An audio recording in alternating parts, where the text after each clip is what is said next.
All right. Hello, everybody. Welcome to A Fistful of Dice. My name is Matt. This is kind of an impromptu stream here. It's late on a Friday night. I'm still pretty wired and I have some free time here. and I need to make a character using A Dead Man's Guide to Dragongrin, which just came out. We just released it this last week to backers and pre-order customers, and you can get your own PDF copy right now on absolutetabletop.com. Link is down in the description. So I'm going to be using this book, which Absolute Tabletop we put out, to create a totally unique, totally thematic to Dragongrin character that is also within the bounds and scope of the rules of D&D 5th edition. So I hope everyone is staying safe, staying healthy, and staying home during this tumultuous time in our world. I know there's a lot going on and there's a lot to think about. I know for me, my anxiety has just been kind of at a constant drone for 2.5 weeks at this point, 3 weeks.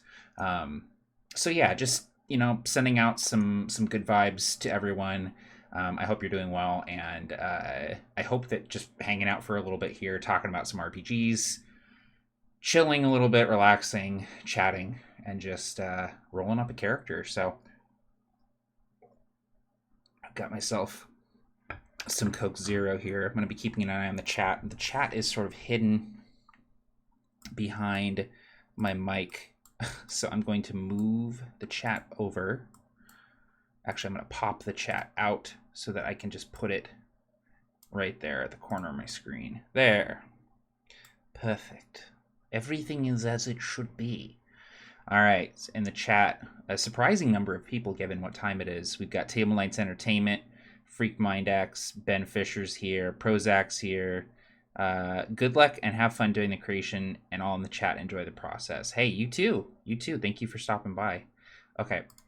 So this is also going to kind of be like a little bit of a flip through of A Dead Man's Guide to Dragongrin, not the book in its entirety, because this book is 454 pages long.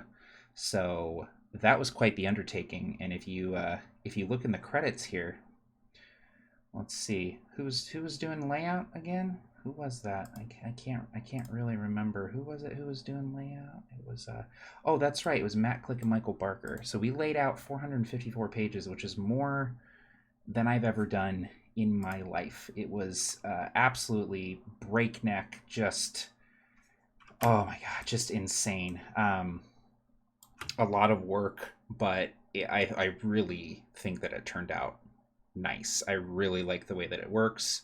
I really like the way that it looks. I like the lore. I think the writing is pretty top notch, and I think that in terms of like usability and modularity and stuff, I think it's like one of the best books that we've put out as a group, as a publishing group. So this is a really cool map. It's going to be a 2-page spread here of the world of Dragongrin. You can see it's still work in progress. There's a couple maps that are still coming in. So yeah.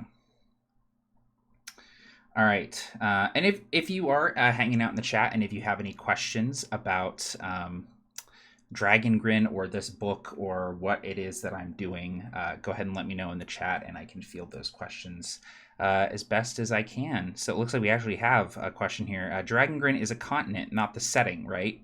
It's kind of both. Dragongrin is the name of the main continent here, but it is also the name of the campaign setting. Dragongrin itself is made up of many different regions, each of which gets fully sort of fleshed out in this book. Places like Grave, the desert of Jahar, the jungles of Zaman, even the idyllic land of Grin, where the Dark Lord, the Dismembered Lord, rules from. So here we've got the full TOC, which is all hyperlinked. Very nice touch. So you can click on any of these headings and it will take you there in the book. We also have bookmarks that mirror the TOC as well. So if you're, 300 pages in and you're looking for some place to go, you can just click on the bookmarks and they'll take you there. We also have hyperlinked cross references in the book, which means that you can close that out.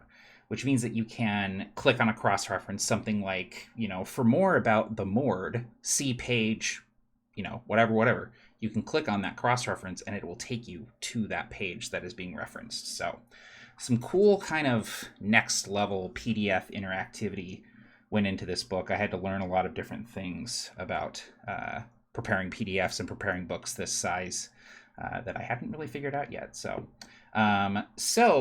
you can see that there is a character creation section here in the book. And under that, we have heritages, cultures, backgrounds, and classes. So backgrounds and classes are as you'd expect. The backgrounds are all fully unique and thematic to Dragongrin. They're all different from the stock 5e backgrounds that you will find in the player's handbook.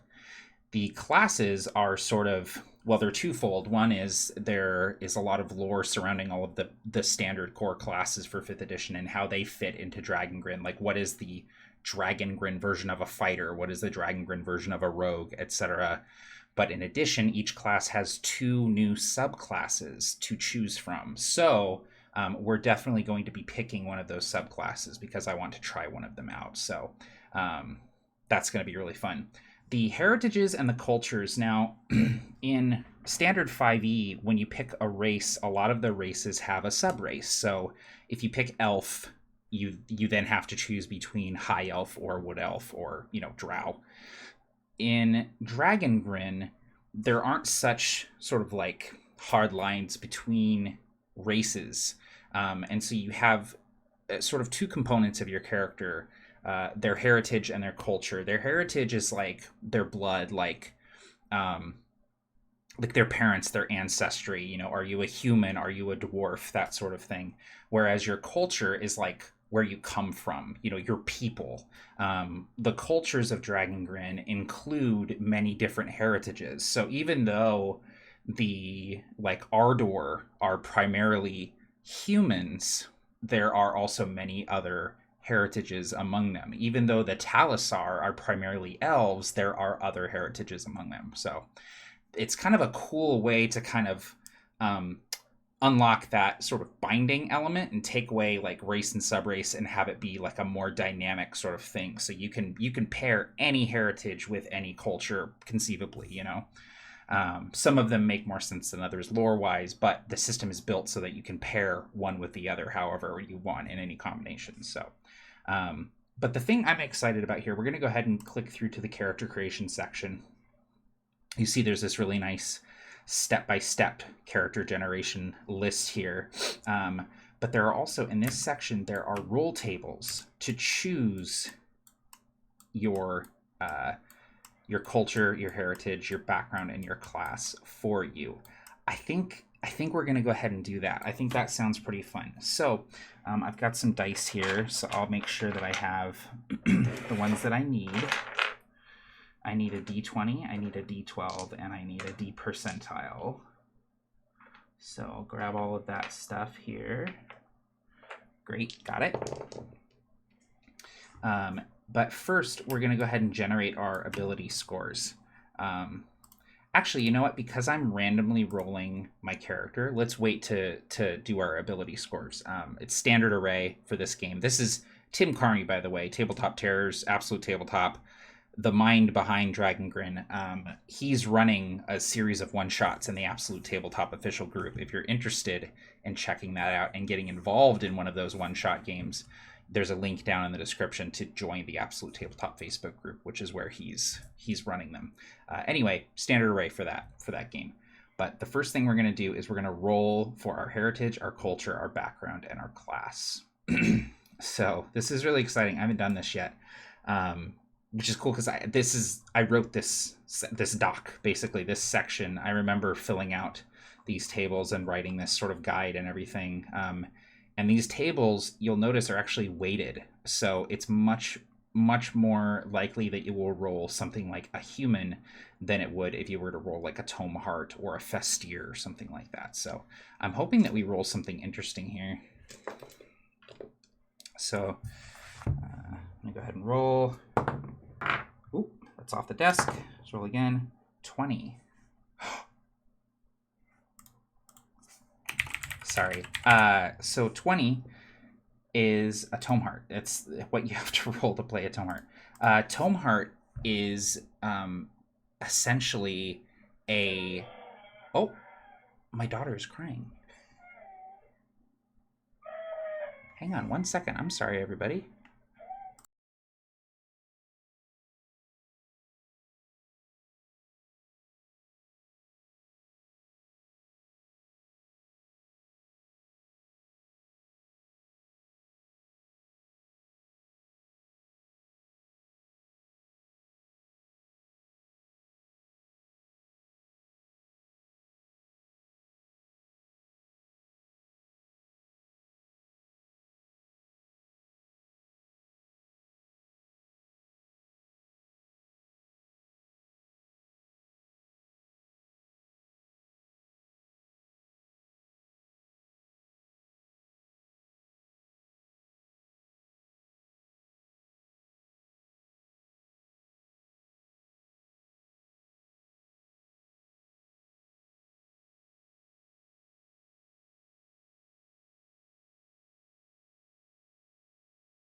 Okay, sorry about that, everybody.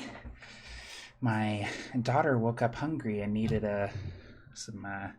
She wanted some milk, some cheese, and a cracker, so I had to hook her up. Um, anyway, as I was saying, tome hearts are like basically like sapient constructs. They are constructs that are able to think for themselves, but also have like introspective thoughts. They have a wisdom to them, and they're sort of descended from the technology of these beings known as the Titans, who once ruled Dragongrin and warred with these other great elemental beings known as Primordials. So there's a lot of cool lore surrounding Tome Hearts. And also I just really love like robots, any sort of construct. So, all right.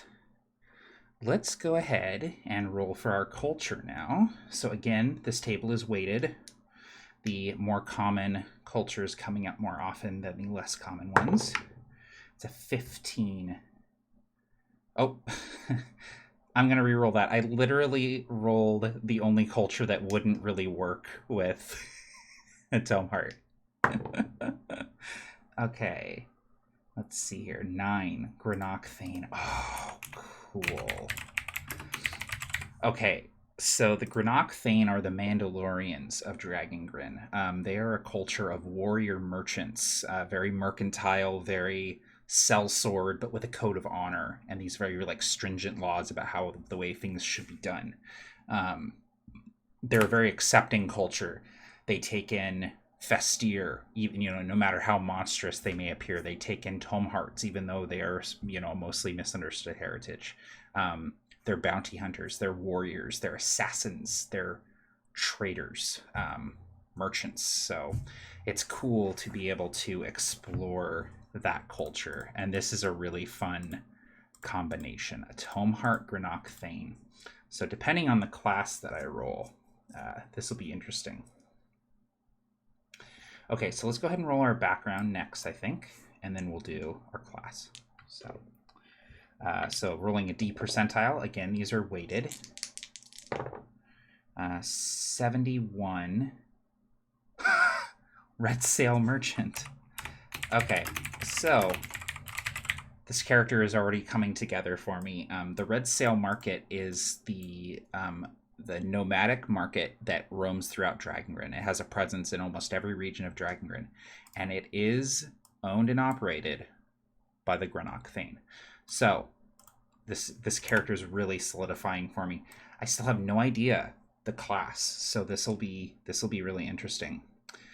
So a D12 to roll class. Let's go ahead and do that. That's a 7. Paladin. Okay. Paladin. Interesting. What an interesting combo we have here. Cool. Okay. So that is quick character generation. We just randomly rolled up all of these options for ourselves. Now we can get into the actual stats of these things. And so we'll just go down the line here. This is what I was talking about. These cross references are hyperlinked. So it says choose a heritage, page 28. Click on page 28, boom, we're at the heritages. So heritages operate a lot like your race in stock D&D 5e. We mentioned that a little bit, with the added kind of customization of a cultural or a heritage focus, which is you get to pick from a short list of possibilities. Now, the Tome Heart is a little bit different. We get to actually pick from 2 things because we get an augmentation as well as a construction. So I'll explain what that means here in a little bit. So let's go ahead and bold this stuff. And I'm not going to fill out a character sheet for this person just yet. I just want to get all of the bulk of their stuff down, so that we can come back to it later. So the first thing we're going to do is our ability score increase. Tome Hearts are hardy creatures of living metal made for various purposes. Choose any one ability score to increase by 1. So +1 to any ability score. Hey, Jason, how's it going, man? Hey, Tamiko's here, too. How's it going? Age, not going to worry about right now. Alignment, we're not going to worry about right now. Yeah, man, I know. Getting the lifeblood of the world to the people. I am not drinking Dr. Pepper, Jason, I have to admit, but I may as well be. Okay. So size and speed is all standard. We get this thing called Titan Link. As a creature born of Titan technology, you can speak, read, and write Titan speak. In addition, you can communicate telepathically with other tome hearts you can see in any language you both understand. So that's pretty cool. So we basically have a telepathic link with any other tome hearts that we're able to see. We also get the ability to speak the language of Titan speak. So basically, we get language proficiency. Oops. Titan speak, and we get Titan link speak telepathically with other tome hearts you can see. So that's really cool.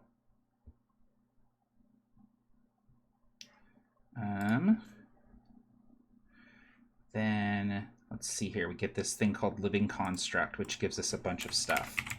This is basically the bulk of our stuff that we get just by virtue of being a living construct. So resistance to poison damage, and also advantage on saving throws. Oops.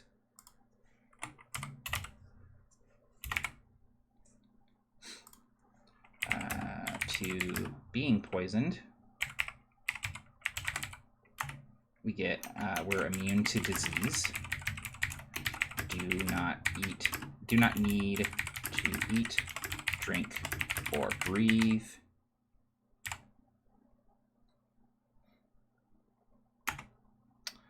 All right. And then similar to elves, magic cannot put you to sleep. And I basically enter inactive state for 4 hours instead of 8. Cool. Great.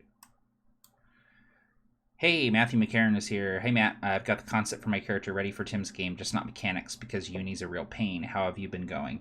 Doing okay, man. Doing all right. Things are a little bit crazy right now, but I'm fortunate in that my life has generally been unaffected, just because I work from home. I have worked from home already, and as does my wife. And so we just have kind of been going about business as usual, but there's the added sort of anxiety of really not being able to go out very often, not being able to take our daughter to the park, things like that. But yeah, what's nice is we have a yard in our house, and we have a fairly small, quiet neighborhood that we can walk around and stuff. So it hasn't been too awful. We're definitely very fortunate. So so you see here, construction and augmentation. I can choose or roll for one construction and one augmentation from the following list. So I'm not going to roll for these just because I want to pick things that are going to make sense with my character here.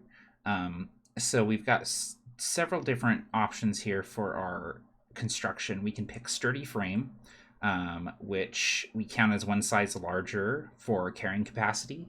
And we become proficient in the athletic skill and double our proficiency bonus on any strength athletics checks made to lift or move heavy objects. So that's, basically like your like a labor bot, essentially. Arcanic cutter is really cool. You basically get a welding torch that you can use as a weapon, but you can also use it to like fix things. You can use it for, as part of like tinker's tools or thieves tools. Environmental casing, you basically get resistance to a chosen damage type. Incitement of lore, you were programmed with a wealth of knowledge on a particular topic. Choose one of the following: the Bleak, Titans, Primordials, or any one region of Dragongrin. Whenever you make an intelligence check related to the chosen topic, you roll with advantage. And you gain proficiency in, one of the knowledge skills. Arcanic sensors, you are equipped with specialized sensors meant for sentry duty. You have dark vision out to 60 feet. In addition, you are proficient in the perception skill and double your proficiency bonus when using wisdom perception, including passive wisdom to notice living creatures. So that's pretty cool. And then mediator apparatus, you can cast comprehend languages. You get proficiency in the insight and persuasion skills. Basically, are good at negotiating. So I'm interested in potentially arcanic sensor sounds cool. I like the incitement of lore. The sturdy frame makes me think that I would just be like a huge beefy tome heart, and that I would be good at like like maybe the reason why I worked with the red sale market is because I'm good at like lifting heavy things and moving things. So I think I might go with that. So we're going to go with sturdy frame for our construction. And for our augmentation, let's look what here we got here. There's some cool ones in augmentation. So Arcanic Boost, movement speed and jumping distance increases by 10 feet. In addition, you can take the disengage and dash actions as bonus actions. That's pretty cool. Fold out tools. Choose one set of tools which are built into your frame. You have proficiency with these tools and you can use them without a free hand. That's pretty cool. Incitement recall, you basically don't forget things. Additional limbs, you have an extra arm. Modular magic, you get to pick two cantrips from the wizard spell list. And amorphous form, where you're able to exist as pure energy, leaving your construct shell behind. I remember writing this. This is really cool. You can cast the gaseous form spell without the need for material components, so you can only target yourself. While in your amorphous form, your construct shell remains behind and becomes incapacitated for the duration. When the spell ends, you return to your construct shell. You must complete a short or long rest before using this feature again. This basically, you can leave your physical body and exist as pure energy.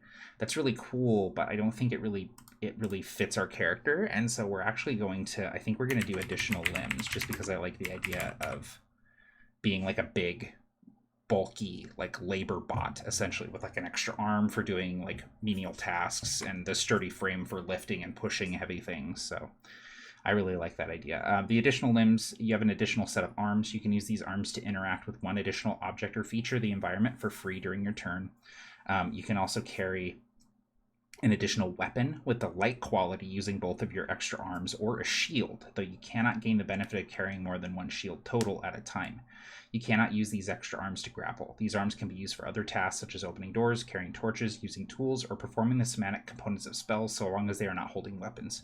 So that's really cool. You can do things like you can like wield a two-handed weapon and also have like a hand crossbow or like a shield, you know, like it's kind of a cool utility thing. You can do lots of stuff with it. So great.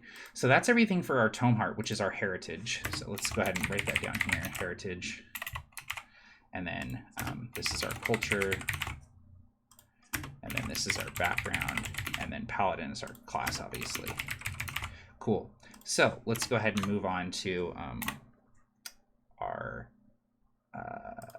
culture here, which is the Granok Thane. So I'm going to go ahead and go over here to the bookmarks, go down to cultures, and click on Granok Thane. All right, so the Granok Thane. 100 years before Lightfall, the warrior clans of the Granok Thane rose up to usurp the realm of Dragongrin, but they lost that war to the Ardor and their allies. The Granok were so deadly in combat that part of their reparations included a mandate called the Granok Census, calling for a mass exodus from their homeland of Eldain, surrendering it to the Halithic Church. As part of the census, no more than 100 dispersed Granok Thane could be in any given city, for fear that they would take over. The Granok Thane hate their forced relocation and harbor a powerful desire to return to their homeland and reclaim it. In the years following Lightfall, they refused to obey the treaty and caused chaos all over Dragongrin. A generation has passed, and without the sting of defeat, the up-and-coming Granok Thane have resigned themselves to their existence.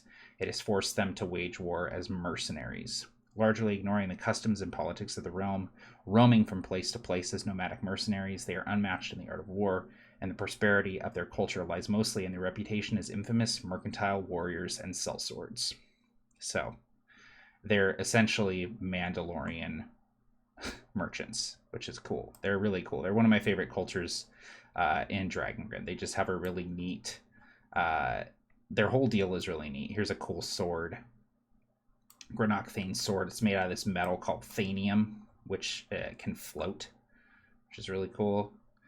It's like a Thanium crossbow, the Thanium bladed, and then here's this really cool. See the armor. See the Thanium plates kind of float away from the armor, so that's really cool. So, so anyway, okay, it's cool. So let's see here what we get for being a Granok Thane. So we get an ability score increase. Choose 2 from strength, dexterity, or charisma, and increase both of these scores by 1. So I think we're going to definitely do +1 strength and +1 charisma, because that feeds right into our paladin. Alignment. Though mercenaries at heart, many Granok Thane adhere to portions of the Granok Creed. What was once a strict military code is now upheld far more loosely, using some of its core tenets as guidelines. They serve the highest bidder, but never break a contract. They tend towards law and neutrality. We also, so we get languages. We get Crucian, which is like the common tongue of Dragongrin. We also get this cool language called Knock, which is essentially sign language. The Granok Thane use this sign language called Knock in order to, they can relay orders silently and also relay orders and receive orders from hard of hearing or deaf warriors within the Granok Thane clans, which is cool. So we get warriors build.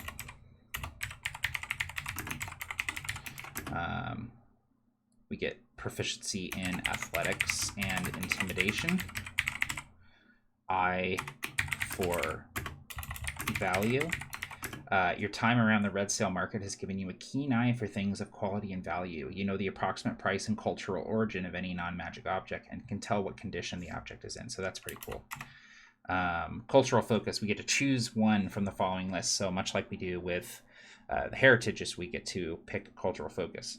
This is really cool. Thanium armor. You have a special set of armor made of Thanium passed down through your family. The armor has the stats of either a chain shirt or chainmail, except it has the following benefits. It provides an additional +1 to your armor class. It is equipped with wrist blades you can retract or extend as a free action. These blades have identical statistics to short swords. You can upgrade the armor by finding a Granok Thane smith that works with Thanium. By paying the gold value of a piece of armor to the smith, you can convert the Thanium armor into another armor as long as it falls into the same white category. So that's pretty cool. Additionally, the floating sections of Thanium can defend you. As a reaction, you can activate your armor to defend you from attacks. Until the start of your next turn, your armor class increases by +4. You can use this feature a number of times equal to your proficiency bonus, regaining all uses after completing a long rest. So that's pretty dope. And I feel like it's really cool for a Tome Heart. But let's look at some of the other ones here. Red Sail Veteran. That ties more into Red Sail Market, which might be good since we're a Red Sail merchant for our background, but I think I might leave that stuff for the background. I don't think we're anyone like important within the Red Sail Market. I think we literally are like a tugboat. We just lift and push things. Yeah. Mavs Gaming, if I wasn't already running 3 games and playing in 4 with plans for many more in the future, I'd totes get this to run. Yeah, that's totally fair. If you are interested in looking at just the character creation stuff, there is a free PDF on absolutetabletop.com where you can basically get like 75 pages of this book totally for free. It comes with all the heritages, all of the cultures. It doesn't have the backgrounds or classes, but you can use existing 5e stuff for that. So, Blood Oath. There's like a deep power in the oaths that you keep. That's pretty cool. Blood and Dirt. You were born into battle, lived your whole life in the bloody fields, and learned to thrive in its chaos. You gain proficiency in all martial weapons and medium armor. You can also add scale mail and one martial weapon of your choice to your starting equipment. Additionally, you gain the following. You learn 2 Granok maneuvers of your choice from the list below. If the maneuver requires a saving throw, the DC is equal to 8 plus your proficiency bonus plus your strength or dexterity modifier of your choice. You get a superiority die. Battalion Commander, this is like warlord type stuff. So that's cool. I think we're going to go with the Thanium armor for sure. I think that's really cool. And I think that the idea of a Tome Heart Paladin and Thanium armor is just too badass to pass up. I can't say no to that. Matthew McCarran, that's what I did. I'm holding off on my purchase because the temptation to make characters and read the full book would be too much. I'm already behind on my work quota for today just from the character creation kit. Hey, if we can distract you from your work, then we have done our jobs. No, that's great. The character creation kit is really cool.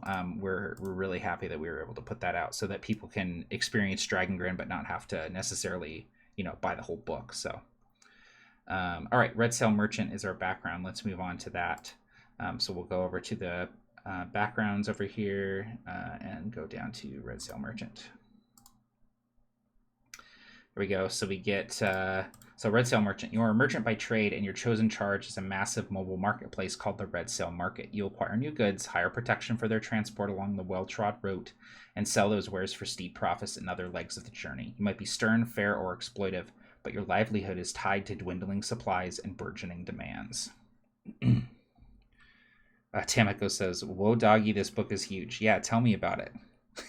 try writing it and laying it out. It has been a couple of years. It's so cool to see it. It is so cool to see it though. I can't believe I'm using a Dead Man's Guide to make a character right now. I've been living this book for so long, and just I feel like everything I would write or everything I would edit or everything I would lay out, I'd be like, man, I can't wait to use this. Like, this is so cool. I can't wait to have the time to use it. And now I'm using it. I'm rolling up a character with it.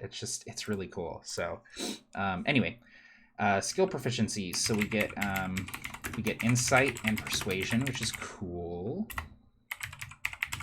We get one type of artisan's tools.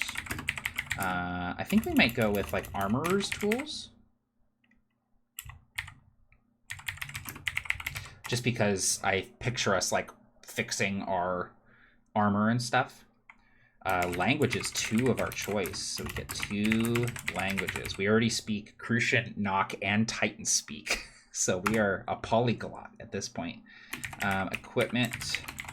We get artisans, tools, red sail, guild mark, ornate dagger, some rare vintage wine, chest full of odds and ends, iron lockbox with key, balancing scale, encoded roots. Man, 15 gold pieces. You get a lot as a red sail merchants because they make some good dough. This is cool too. All of the backgrounds it's what you get. It's your equipment.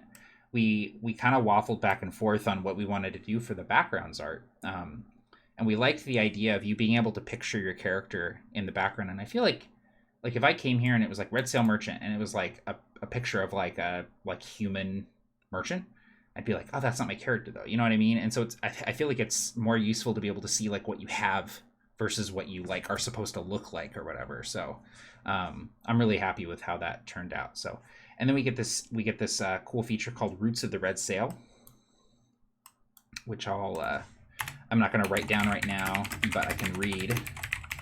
You know methods taught only to the red sail merchants and their allies, used to traverse the land using only the position of the sun, stars, and moons. You can tell what time it is within an hour, which way is bleakward, and you cannot get lost in a location with a red sail route, as so long as you can see the cloudless sky. So that's pretty cool. Basically, I can't get lost. I can always use these tried and true red merchant navigation tools. So this is pretty cool. And then we can, similar to like the character features that you get, the traits, the flaws, the ideals and bonds and stuff, you can get different things with your background. You can roll for them, or you can choose one or whatever. I might go through and choose some of those later. But for now, I want to skip forward a little bit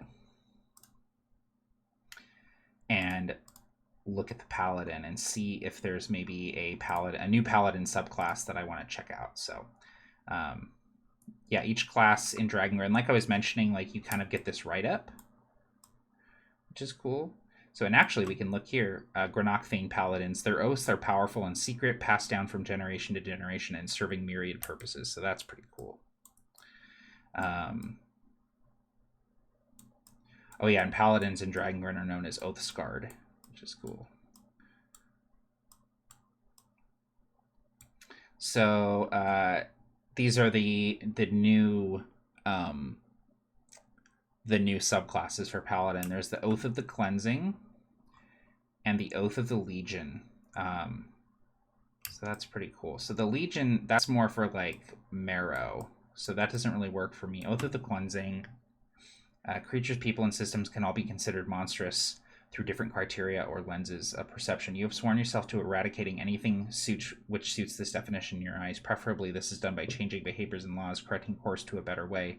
But sometimes the only way to bring about change is by force. Your constant contact with the darkest parts of the world and humanity alienates you from many, but your endless charge will not be stayed by judgment.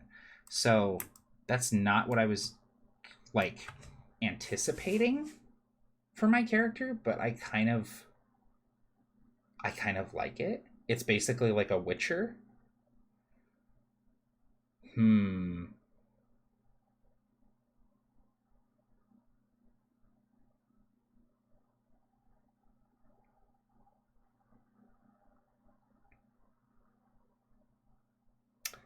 I have to do it. I will make it work.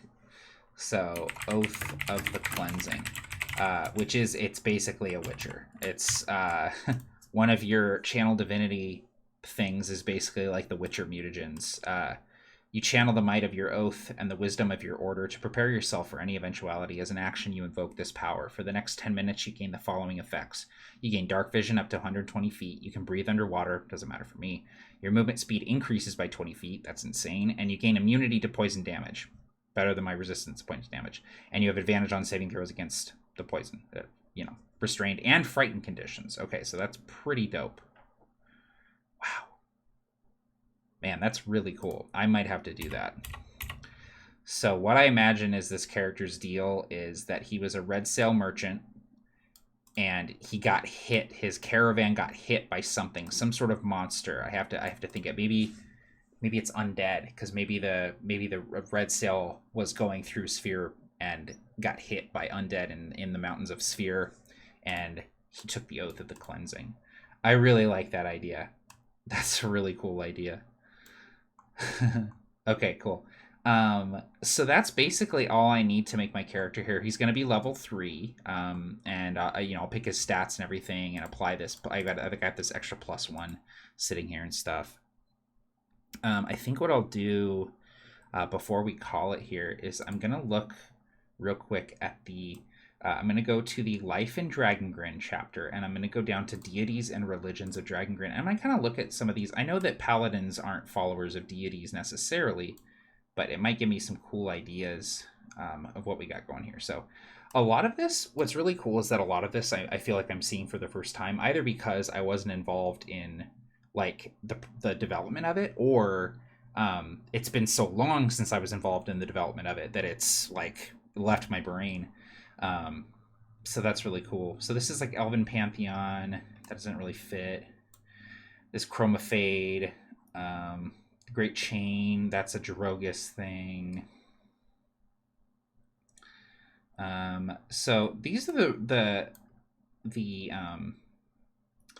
there's 3 warrior sisters that the Granach Thane worship. 3 warrior sisters and queens said to govern both war and fate, 2 concepts that cannot truly be separated.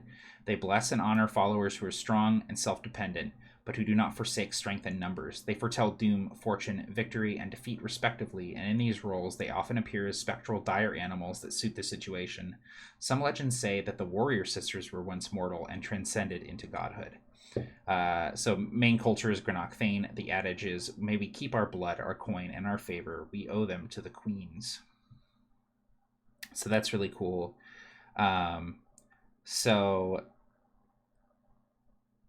yeah, Lasser, Queen of Blood, weapons, war, and hunting. I'm just going to note this really quick. Lasser, Queen of Blood. It's chaotic neutral. Weapons, war, hunting, and beauty. So that could potentially fit as tying a deity to my oath, which would be really cool. Got Sightless Time here, which is worshipped by the Mord. The Sovereign, that's the Dismembered Lord, worshipped by the Crucian. The Titans are worshipped as gods by people like the Zarfin and the Drogus. I could potentially, because I'm a Tome Heart, I could, potentially worship. Potentially worship one of these Titans, which would be a possibility. There's Ingvilder, who's like he's the Holdmere. It's ancient dragon slayer god. It's pretty cool. So yeah, so that's pretty cool. So anyway, I'm really excited about this character. I can't wait to develop them a little bit further, and learn more about them, and see them play out. It's a really cool concept. Big beefy tome heart, like Greenock Thane Witcher. I'm just like, God, they like can't get much cooler than that. So real quick, while I have people here, while I have you captive, how many people are hanging out here? We have almost 20 people hanging out right now. That's awesome. Thank you so much for hanging out with me for a bit here, everybody. I hope I brought a little entertainment to your Friday night. Real quick, while I have everyone here. Oh, there's this awesome character depth section where you can roll traits, flaws, burdens, hopes. You can roll for trinkets and mementos. You can even create like a full character backstory, all the way from like your birth, like your family life, all the way up to like, relationships, landmark events in your past, stuff like that. You can build bonds between characters and parties by rolling up party bonds. Like there's just so much awesome shit in this book. 454 pages of it. But real quick, I want to talk about the Dominions of Ashe, because these are going to be the places that we're going to be exploring in Tim's campaign. These one shots, these connected one shots. The Dominions of Ashe are the different regions of Dragongrin, and each one has similar pillars to them, but they're all very different in theme. And so you have like Aquianus, which is like this like partially submerged island chain with this wrecked Titan technology. Faygrave, which is like this haunted, like crazy forest.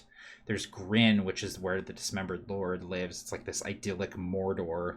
Innis, this terraformed swampland. Jahar, this amazing desert. The dunes are made out of powdered metal. I wrote that one. Sphere, which is undead infested, impassable mountains. Sphere below, which is like Arborea. There's Talus, the life tree, which is a floating tree city. Uldane, which is this far north blasted apocalyptic wasteland overtaken by the arcane storms of the bleak. Varnholm, that's our frozen north with trolls and giants and dragon tombs. And then there's Zaman, which is the jungle where primordial corpses feed the ocean of trees. So all of these are really cool. Each region, it gives you everything you need to know about the region. It gives you important people that live there, sort of the movers and shakers. It gives you the primary locations and roll tables to generate lots more. Each region has a map, a full color map. In addition to this cool sort of like lore dump at the beginning, you also get these things called cruxes. They're one-shot adventures. They're ready-made adventures that are ready to run right out of the book. Each region has 2 of them, and there are 1, 2, 3, 4, 5, 6, 7, 8, 9, 10, 11.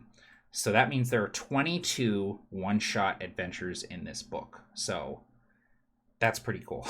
If you're looking for adventures to run, there are 22 in this book. So yeah, this is cool. This is this one's called Blood and Thunder. It's basically you hunt a giant worm. It's like a sandworm from Dune. They're called tyrant worms. Can you tell that I wrote this region? And then there's one called the Ossuary and the Orb, which is basically like an Indiana Jones like heist kind of into a like sunken tomb, this old ruined Titan city that you have to break into and get out with this MacGuffin artifact. And then at the end of every region, you learn about the person who rules it. In this case, it's this guy, Revik Zistra, the Scoured Sultan. So, yeah. So that's Dragongrin. That is a Dead Man's Guide to Dragongrin. Again, if you're interested in checking this book out, go to absolutetabletop.com. We're selling the PDF. We have pre-orders for print copies. And we also have 75 pages of free content so that you can create your own Dragongrin characters and jump into a Dragongrin game, even if you don't own the book, which I think is pretty freaking awesome. And just a quick shout out, the reason why we were able to make this book, the reason why we were able to put as much amazing art into it as we did. The reason why we were able to take as much time on it as we did is because there were 976 people on Kickstarter who backed this book and supported it from day one. And so I just want to give a shout out to anyone who backed A Dead Man's Guide, who has supported us in the past, who has been enthusiastic about our work, and who has just engaged with us here in the greater tabletop community. It's because of you that this book exists, and all 454 pages of this tome that we created are yours to enjoy. So yeah, it's a huge book, and the most exciting part is that we wrote way too much. We cut well more than 100 pages of content from this book. That's how much we wrote. And all of that content is going to be put into future Dragongrin PDFs, which I'm really excited about. We're working on one right now with some additional extra monsters. There's going to be some really cool stuff coming out for Dragongrin. So this is just the beginning. This is only the tip of the iceberg when it comes to the realm of Dragongrin and what's going to happen there. So keep an eye out. I'm hopefully going to be running some Dragongrin stuff here on the channel. And like I said, Tim Carney is running a bunch of Dragongrin one-shots over the next couple of months. If you're interested in getting into one of those games, check out the Absolute Tabletop official group. Link is down in the description. So thank you for hanging out with me for a little bit tonight, everybody. I really appreciate it. It was nice to have a bunch of people in the chat hanging out and talking about Dragongrin and how dope this book is. So yeah, thanks everyone. Again, stay safe, stay healthy, stay home, and hopefully in the next couple of months here we'll all be able to go outside again. So all right, take care everybody. We'll see you soon. Happy gaming all.